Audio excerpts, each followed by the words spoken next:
kelapangan harta, diberi kelapangan usia, diberi kelapangan kemerdekaan, pencapaian, tapi kita tetap taat kepada Allah Subhanahu wa taala, justru nanti itu menjadi argumentasi kita di hadapan Allah Subhanahu wa taala.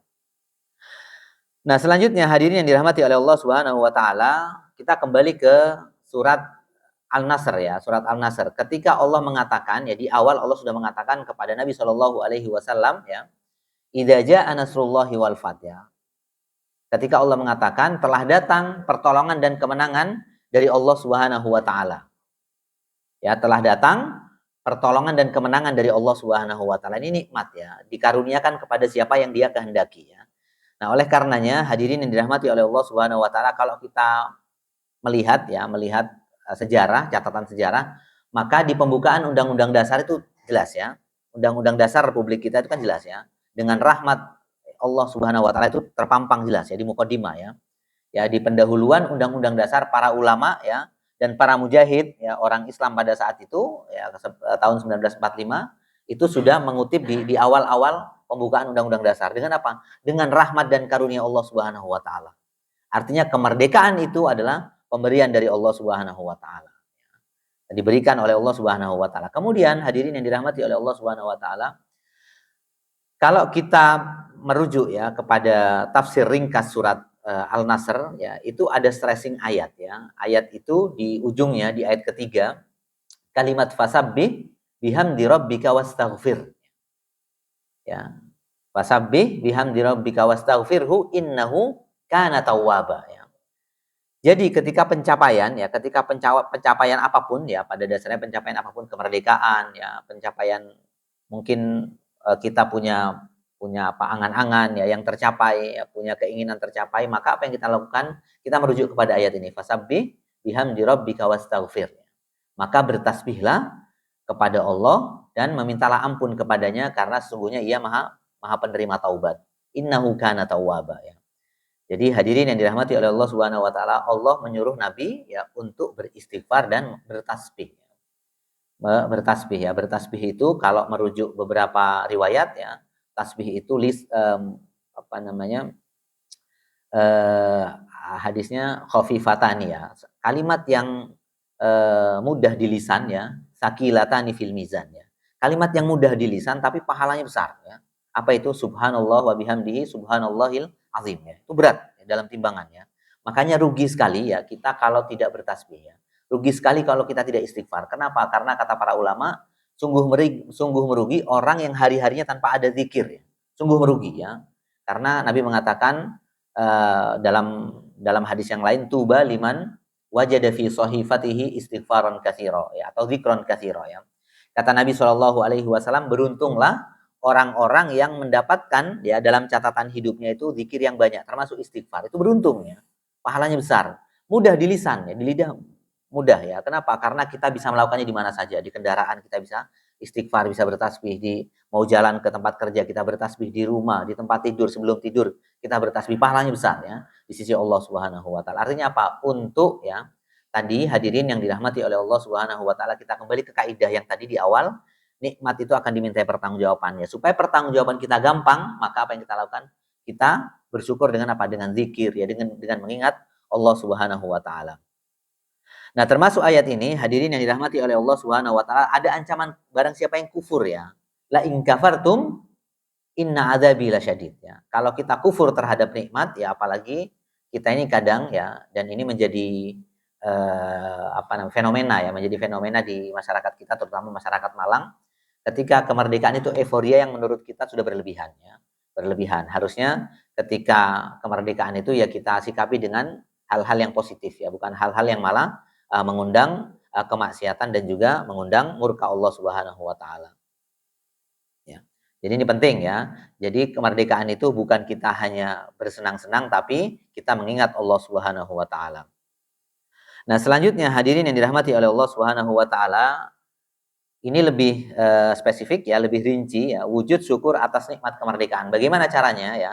Kalau menurut Imam Al-Ghazali ya, menurut Imam Al-Ghazali syukur itu ada tiga ya. Syukur itu ada tiga ya. Syukur melalui hati ya, kemudian lisan, dan syukur melalui perbuatannya. Nah, syukur melalui hati, hadirin yang dirahmati oleh Allah Subhanahu wa taala, meyakini sepenuh hati bahwa kemerdekaan adalah anugerah Allah Subhanahu wa taala. Berbicara tentang keimanan ya. Berbicara tentang keimanan, kita yakin bahwasanya kemerdekaan ini adalah pemberian dari Allah Subhanahu wa taala, bukan semata-mata jasa dari manusia ya. Sehingga kita timbul sikap rendah hati, tidak sombong ya. Tidak sombong. Artinya ini ya yang membedakan kita ya pada prinsipnya manusia itu salah satunya kita harus tawadhu ya, tawadhu bukan malah sombong ya, sebagaimana dicontohkan oleh masih ada kaitannya dengan ayat tadi Al-Nasr, hadirin yang dirahmati oleh Allah Subhanahu wa taala, harusnya salah satu kelebihan manusia itu kita cepat bertaubat ya, cepat kembali ya, cepat merendah ya. Sebagaimana yang dicontohkan oleh Nabi Adam ya. Nabi Adam itu masih ada kaitannya dengan ayat tadi ketika Allah mengatakan wastaghfirhu ya. Innahu kana tawwaba. Ya Allah itu Maha Pengampun.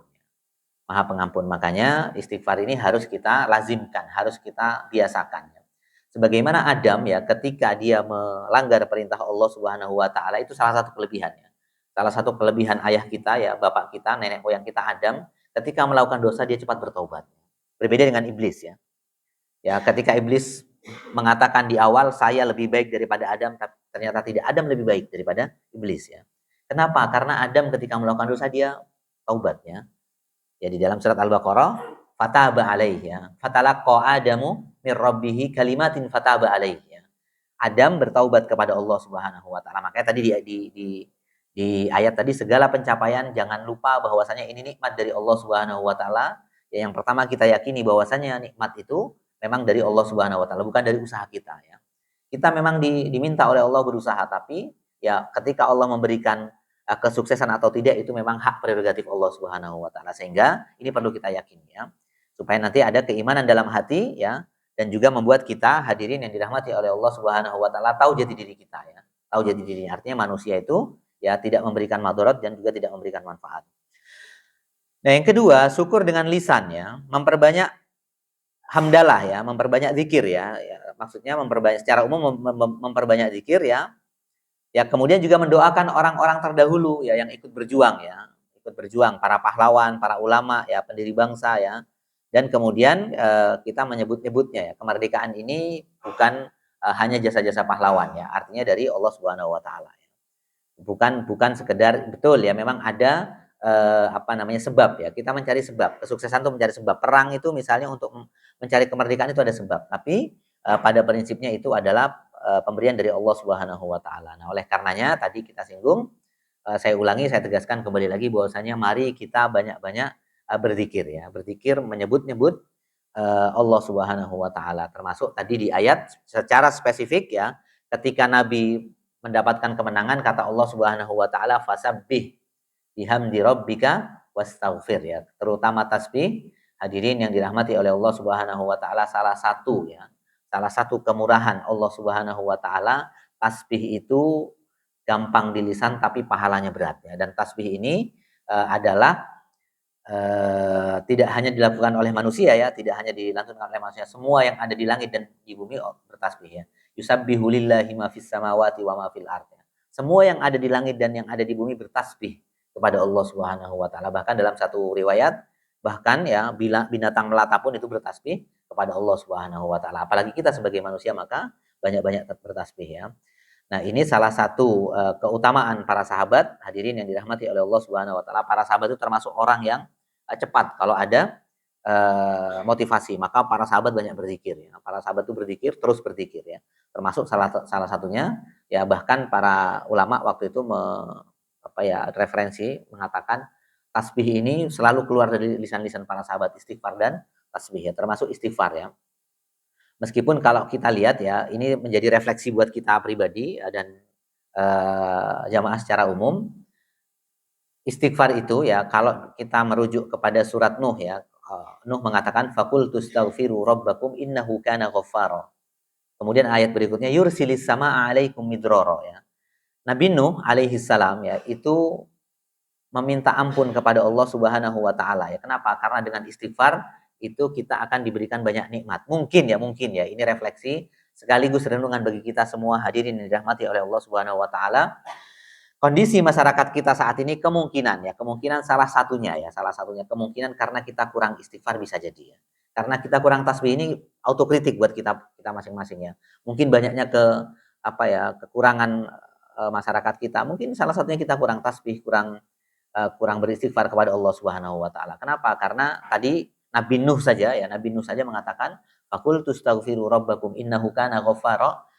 Setelah ayat itu ketika dia setelah beristighfar maka Allah akan menurunkan hujan ya, menurunkan kesejahteraan ya. Ini bisa menjadi autokritik buat kita ya. Bisa jadi kita termasuk Bapak Ibu yang dirahmati oleh Allah Subhanahu wa taala salah satu ya karakter ya salaf ya. Ulama salaf itu maksudnya ulama-ulama terdahulu ya. Imam madhab ya, ulama-ulama terdahulu itu salah satu karakternya adalah mereka tidak pelit untuk mendoakan para pemimpin. Jadi pemimpin itu tidak boleh dihujat sebetulnya. Kalau ulama salaf ya, kalau ulama-ulama salaf itu boleh kita menegur pemimpin itu tapi dengan cara yang baik ya, dengan cara yang baik ya. Kalau madhabnya Imam Ahmad tidak boleh pakai menegur pemimpin itu dengan cara frontal tidak boleh ya. Harus didoakan ya. Bahkan kata Imam Ahmad kalau seandainya saya punya doa yang mustajab maka satu doa kata dia kalau saya punya doa yang mustajab satu doa yang saya khususkan untuk para pemimpin.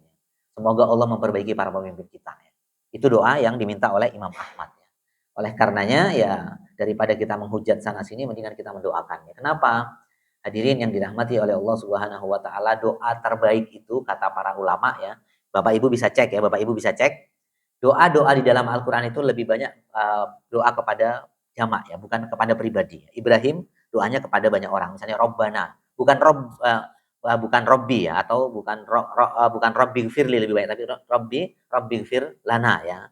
Robbana atina lebih banyak ke jamak. Kenapa? Mendoakan kepada orang lain itu lebih kata para ulama lebih kemungkinan diijabahi oleh Allah Subhanahu wa taala. Kenapa? Karena mendoakan orang lain. Oleh karenanya kalau kita misalnya punya doa-doa ya maka salah satu doanya kita doakan kepada para pemimpin. Para pemimpin kita doakan. Ya, kenapa? Karena itu bagian dari kewajiban kita sebagai seorang muslim. Nah, kemudian berikutnya syukur terhadap kemerdekaan yaitu terkait dengan syukur perbuatan ya. Syukur perbuatan. Ya. Nah, syukur perbuatan bagaimana? Hadirin yang dirahmati oleh Allah Subhanahu wa taala, ya kita mengisinya dengan hal-hal yang positif ya, dengan hal-hal yang positif. Ya, jangan sampai mengisi dengan hal-hal yang negatif ya. Jangan sampai ketika kita merayakan kemerdekaan di situ ada unsur kemaksiatan ya, ada unsur kesyirikan ya. Itu juga nanti akan mengundang murka Allah Subhanahu wa taala. Ya, kita ada kontribusi kita ya, ada kontribusi kita terhadap untuk mensyukuri kemerdekaan ya. Nah, kemudian hadirin yang dirahmati oleh Allah Subhanahu wa taala yang selanjutnya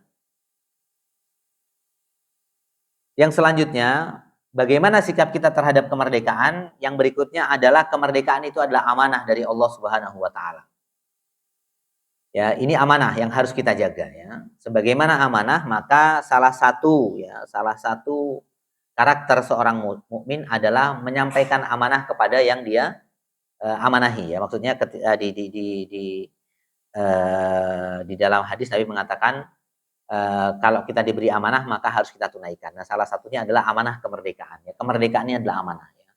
Karena ya tidak semua bangsa itu merdeka ya. Banyak yang kita lihat sekarang ya melalui media sosial baik itu media yang elektronik maupun media yang sosial, media gadget ya. Itu kita ini termasuk yang beruntung ya, Kenapa? Karena negara kita alhamdulillah secara umum negara kita aman ya. Negara kita ini aman ya, tidak ada peperangan ya, tidak ada perselisihan, oleh karenanya patut kita syukuri. Nah, ini ada ayat Allah berfirman innallaha ya'murukum an tu'addul amanati ila ahliha wa idza hakamtum bainan nasi an tahkumu bil adl ya. Kata Allah Subhanahu wa taala, sesungguhnya Allah ya memerintahkan kamu untuk menyampaikan amanah ya. Amanah yang diberikan kita ya oleh Allah Subhanahu wa taala ini adalah amanah kolektif ya. Jadi kita menjaganya harus bersama-sama, tidak bisa satu orang dua orang ya. Ini adalah amanah yang kolektif yang dititipkan oleh Allah Subhanahu wa taala kepada kita semua ya. Ini sekali lagi Bapak Ibu yang dirahmati oleh Allah Subhanahu wa taala jangan sampai kemerdekaan ini kita hianati ya. Amanah para pejuang ya, amanah orang-orang terdahulu, orang-orang tua kita supaya kita menjaganya ya. Jangan sampai ya nanti kita apa ya, kita tidak amanah terhadap kemerdekaan ini. Nah, kalau ini berbicara amanah, maka nanti juga akan dimintai pertanggungjawaban oleh Allah Subhanahu wa taala. Apakah ya kemerdekaan yang selama ini diberikan kepada kita kita jaga ya? Kita jaga amanah ya, atau tidak ya? Nah, kemudian yang berikutnya yang terakhir adalah menyia-nyiakan kemerdekaan melalui korupsi misalnya, kemudian juga perpecahan ya atau sikap acuh terhadap bangsa termasuk bentuk pengkhianatan. Jadi apa namanya? Kemerdekaan harus kita jaga ya. Kita jaga dari korupsi ya, perpecahan, kemudian juga kita tidak boleh juga acuh ya terhadap kondisi bangsa ya. Kata Nabi Shallallahu Alaihi Wasallam, barang siapa yang tidak peduli terhadap urusan kaum muslimin bukan dari golongan kami ya. Kalau kita acuh ya terhadap urusan orang lain, maka kata Nabi bukan golongan kami. Artinya ada orang berpecah belah kita biarkan ya, ada korupsi kita biarkan ya, tidak boleh, harus kita nasihati ya. Kata Nabi, barang siapa ya yang tidak memperdulikan ya keadaan kaum muslimin maka bukan dari golongan kami. Ya, jadi tegas ya Nabi mengatakan. Nah, kalau ada korupsi bagaimana? Ya kita tegur semampu kita ya. Kalau ada yang melanggar kita tegur semampu kita. Kalau ada perpecahan kita damaikan. Itu bagian kita, bahwasanya kita ini peduli terhadap kaum muslimin karena itu bentuk amanah dari Allah Subhanahu wa taala.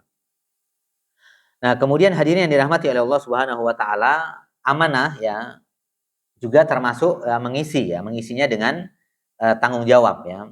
Ibnu Taimiyah mengatakan ini dalam bukunya Siyasah Syar'iyyah ya. Ibnu Taimiyah salah satu ulama yang luar biasa, dia punya karya Siyasah Syar'iyyah mengatakan yang mengurus urusan manusia termasuk ya kewajiban dalam beragama ya.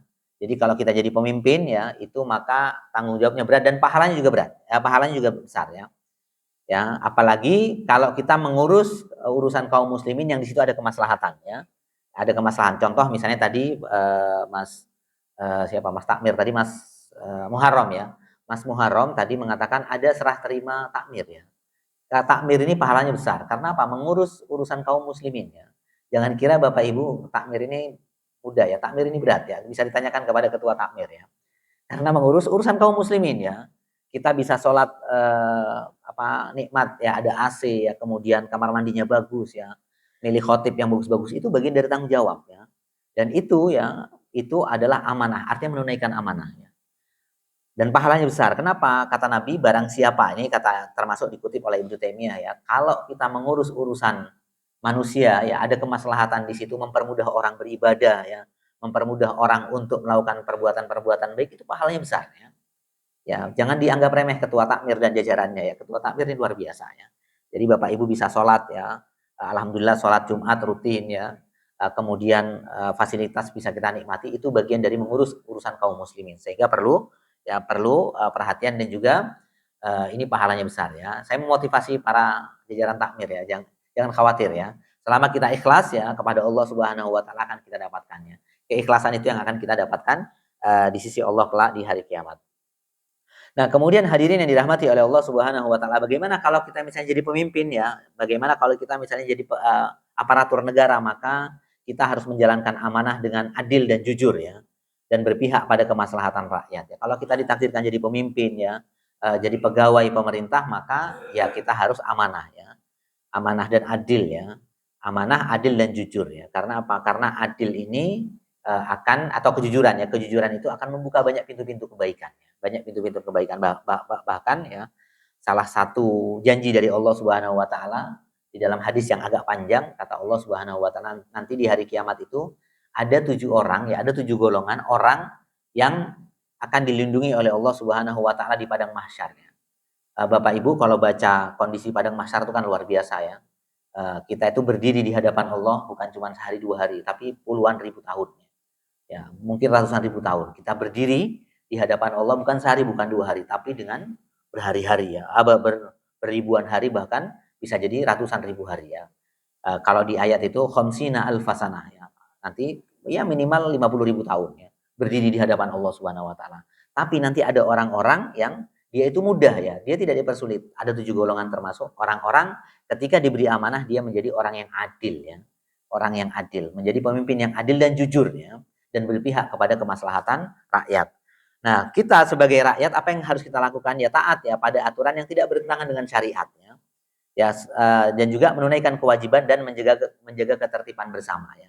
Kalau kita jadi rakyat ya kita taat, selama tidak melanggar kita taati. Selama tidak melanggar terhadap syariat kita taati, juga menunaikan kewajiban-kewajiban kita ya.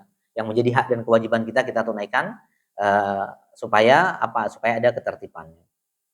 Nah, kemudian untuk generasi muda, hadirin yang dirahmati oleh Allah Subhanahu wa taala, generasi muda ini penting ya. Generasi muda ini penting ya. Kita ini harus menyiapkan generasi ya.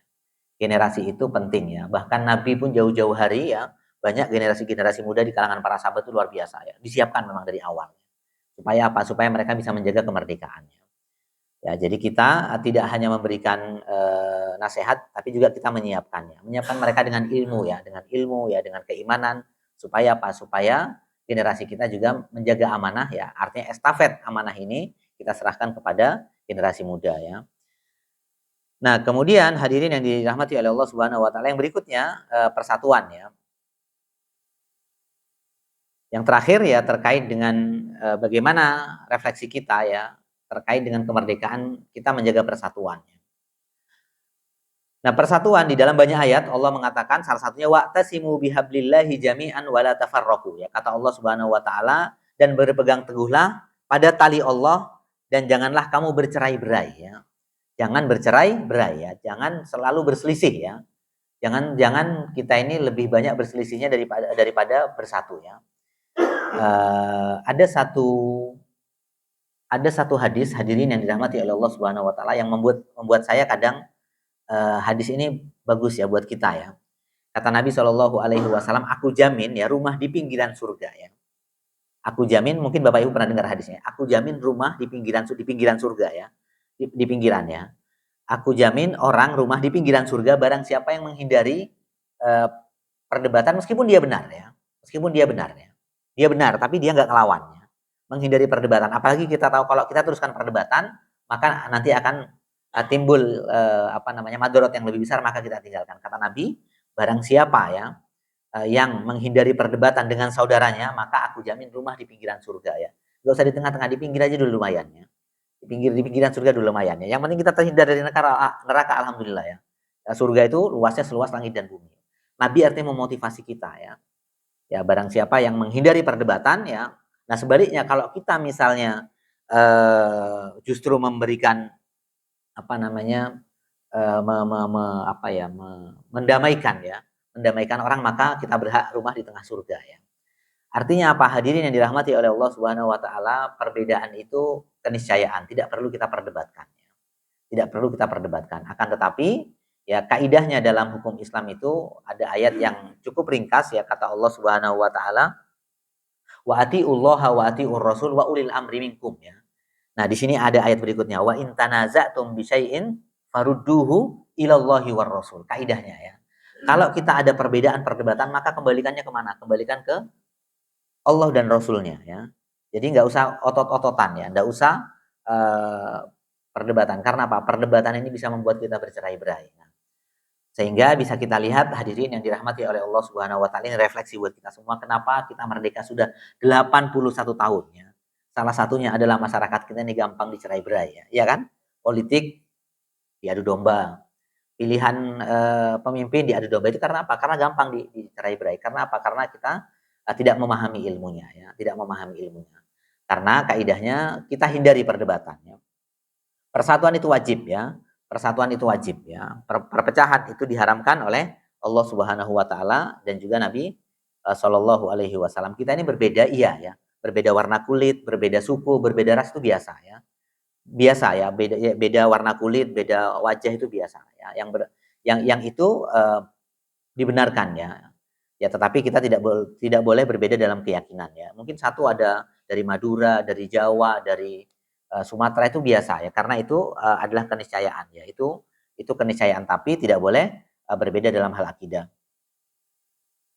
Nah, larangan bercerai-berai hadirin yang dirahmati oleh Allah Subhanahu wa taala menunjukkan bahwa perpecahan adalah ancaman nyata. Ancaman nyata yang meruntuhkan kemerdekaan yang telah diperjuangkan ya. Ya, jadi ini kita merusaknya secara otomatis ya. Kalau kita bercerai-berai, ini ada satu hadis ya. Ini hadis yang insya Allah kita kenal semua. Perumpamaan orang-orang mukmin dalam hal saling mencintai, mengasihi dan menyayangi bagaikan satu tubuh. Apabila salah satu anggota tubuh sakit, maka seluruh anggota akan merasakannya ya. Hingga demam dan tidak bisa tidur ya. Ini contoh ya, Bapak Ibu yang dirahmati oleh Allah Subhanahu wa taala, perumpamaan. Ya, kaum muslimin satu dengan yang lainnya itu seperti tubuh ya. Di hadis yang lain seperti bangunan ya, seperti bangunan. Kalau ini hadis ini mengatakan seperti tubuh. Tubuh itu kalau yang sakit satu anggota tubuh yang lain ikut merasakannya. Nah, itu harusnya idealnya seorang muslim ya. Seorang muslim itu kalau ada saudaranya sakit ya, ada saudaranya susah, maka itu seperti bangunan tubuh ya. Maka jika ada yang sakit dia ikut merasakan. Ini idealnya ya. Ini idealnya. Oleh karenanya hadirin yang dirahmati oleh Allah Subhanahu wa taala, kita harus terus ya melihat saudara kita, melihat keadaan saudara kita ya. Jadi tidak boleh kita melihat pribadi kita ya. Jadi harus kadang-kadang kita juga harus melihat keadaan saudara kita. Kenapa? Karena kaum muslimin itu seperti contoh bangunan dan tidak boleh kita hancurkan dengan perpecahan dan perbedaan. Perpecahan dan perbedaan ini contoh ya, ada satu contoh yang luar biasa, persatuan kaum muslimin ketika hijrah ya. Hijrah itu kan orang Ansor itu kan kalau bahasa anak muda sekarang kan tidak kaleng-kaleng ya. Maksudnya ukhuwahnya itu tidak kaleng-kaleng ya. Jadi ketika ada orang muhajirin datang ya ke Madinah itu kan totalitas mereka. Yang nggak punya rumah dikasih rumah ya. Yang nggak punya istri dikasih istri misalnya, itu kan bagian dari totalitas. Meskipun kalau menurut saya untuk hal yang itu biasanya saya tidak tahu apakah itu basa-basi atau tidak ya, tetapi itu menurut saya orang-orang Ansor itu totalitas ya. Totalitas, dikasih harta ya. Ada satu kejadian misalnya Abdurrahman bin Auf. Kenapa? Karena mereka merasakan kaum muslim ini seperti batang tubuh ya, seperti bangunan ya. Seperti bangunan, sehingga perlu saling menguatkan ya. Kalau ada temannya ya, misalnya ada temannya kok jarang muncul lagi di masjid, ya kita tanya ya, tidak boleh kita biarkan. Boleh jadi mereka ada kesulitannya, kita datangi ya. Ya kita datangi, sehingga ada hak-hak yang lainnya. Ada hak-hak yang mungkin sakit ya, mungkin ada kesulitan, itu harus kita perhatikan. Nah, kemudian hadirin yang dirahmati oleh Allah Subhanahu wa taala, nah ini kemerdekaan dalam pandangan ulama ya. Ini kita sedikit melihat ya, kemerdekaan dalam pandangan ulama ya. Ini kita ke ormas-ormas Islam ya, pada saat itu ada resolusi jihad ya. Ya, ini resolusi jihad ya. Jadi kalau memang sebetulnya begini ya, kaidahnya dalam hukum Islam itu kita tidak boleh mengharapkan musuh ya. Ya, ada hadisnya ya, kita tidak boleh mengharapkan musuh, nggak boleh nantang ya. Mana penjajah, nggak boleh ya. Mana Israel ya, tidak boleh sebetulnya ya. Tidak boleh kita, kalau ada negara aman itu kaidahnya tidak boleh kita menantang untuk ngajak perang, tidak boleh ya. Tidak boleh ya, ini kaidahnya. Ada kaidah usul fikih itu tidak boleh mengharapkan musuh. Tapi kalau ada musuh kita tidak boleh lari ya. Itu kaidahnya ya. Jadi kalau ada aman sekarang, kita nggak boleh merasa saya kok ingin perang, ingin hijrah, tidak boleh ya. Biarkan aja aman ya. Ini nikmat ya, ini nikmat. Nah, tapi kalau ada musuh maka kita tidak boleh lari ya. Kalau misalnya toh ditakdirkan ada peperangan, kita tidak boleh lari ya. Nah, oleh karenanya ulama-ulama terdahulu, ulama-ulama kita ya tahun 1945 ke bawah itu kan luar biasa ya. Para ulama itu berdiri di garis depan, para santri ya, para kiai ya, itu semuanya di garis depan ya. Termasuk ormas-ormas Islam pada saat itu ada Muhammadiyah, ada Nahdlatul Ulama, ada Al-Irsyad ya, ada Persis, mereka garis depan berjihad di dan ini hadirin yang dirahmati oleh Allah Subhanahu wa taala, salah satu bukti ya. Bukti kalau bersatu itu ternyata penjajah pun kalah ya. Sekarang kan kita bercerai-berai. Cuman urusan fikih berdebat panjang ya. Cuman urusan fikih saja, satu kunut dan satu nggak kunut, misalnya panjang urusannya.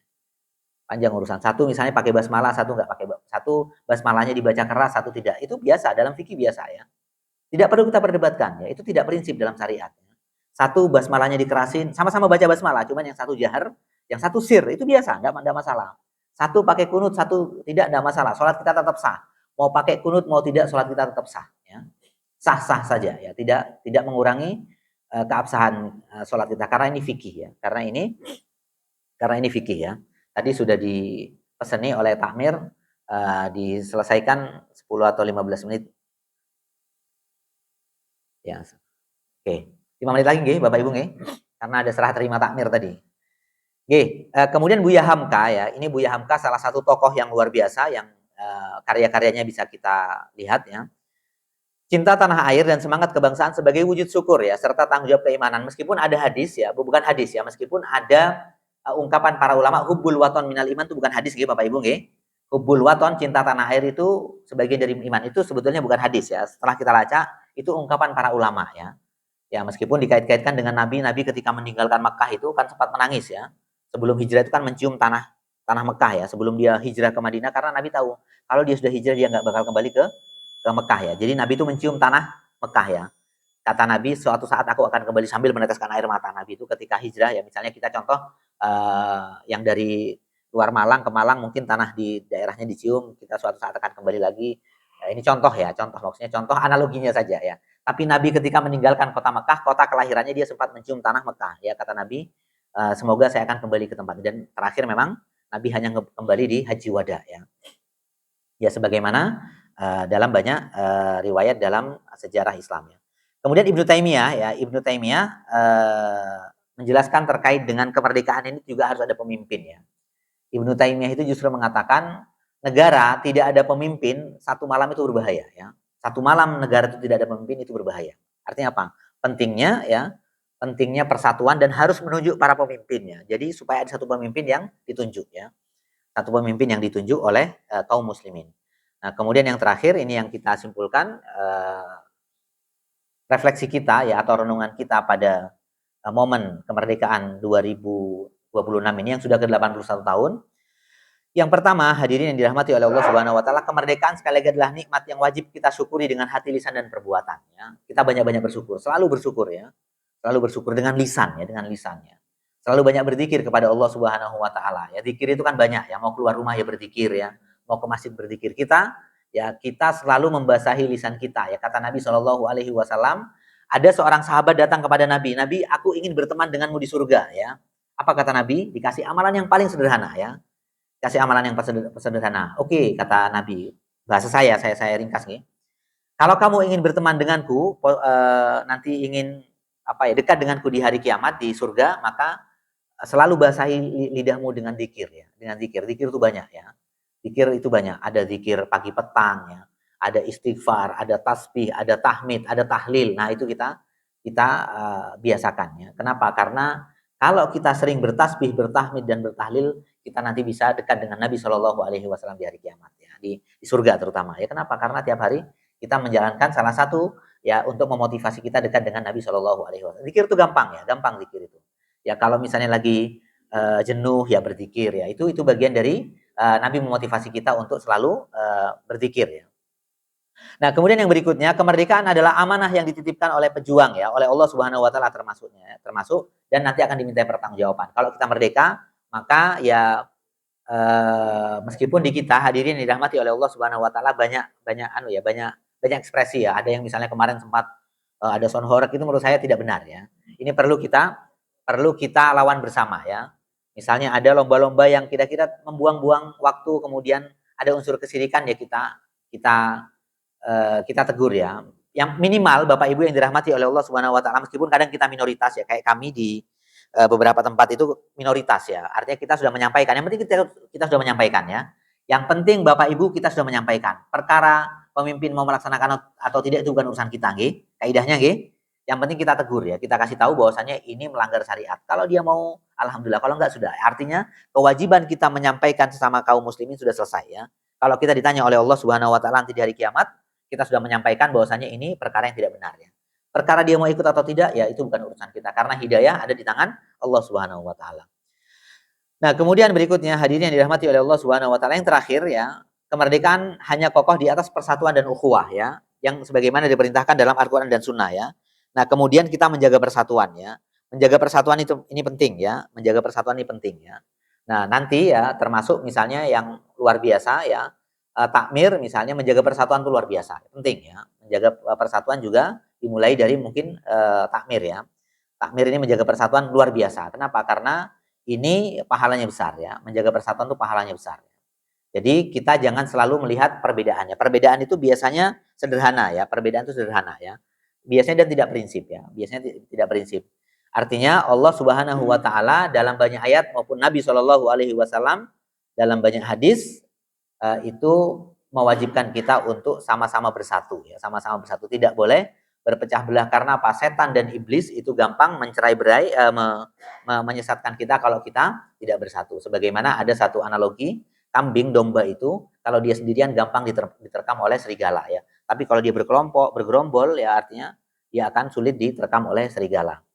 Nah, terakhir ini ada ayat ya, kata Allah Subhanahu wa taala, "Fabi ayyi ala'i rabbikuma tukadziban?" Maka nikmat Tuhanmu yang manakah yang kau dustakannya?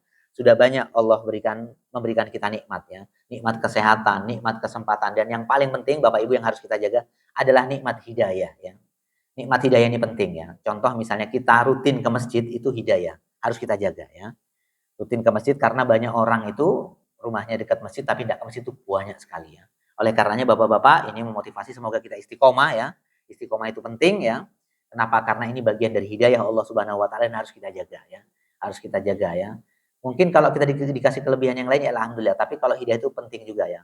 Kita diberikan kemudahan untuk sholat 5 waktu ya, datang pengajian itu luar biasa ya. Itu artinya hidayah dari Allah Subhanahu wa taala dan perlu kita pertahankan. Demikian yang dapat kami sampaikan. Hadirin yang dirahmati oleh Allah Subhanahu wa taala, semoga ada manfaatnya. Kurang lebihnya mohon maaf. Kita akhiri dengan membaca doa kafaratul majlis. Subhanakallahumma wa bihamdika asyhadu an la ilaha illa anta astaghfiruka wa atubu ilaik. Saya akhiri, kurang lebihnya mohon maaf. Assalamualaikum warahmatullahi wabarakatuh.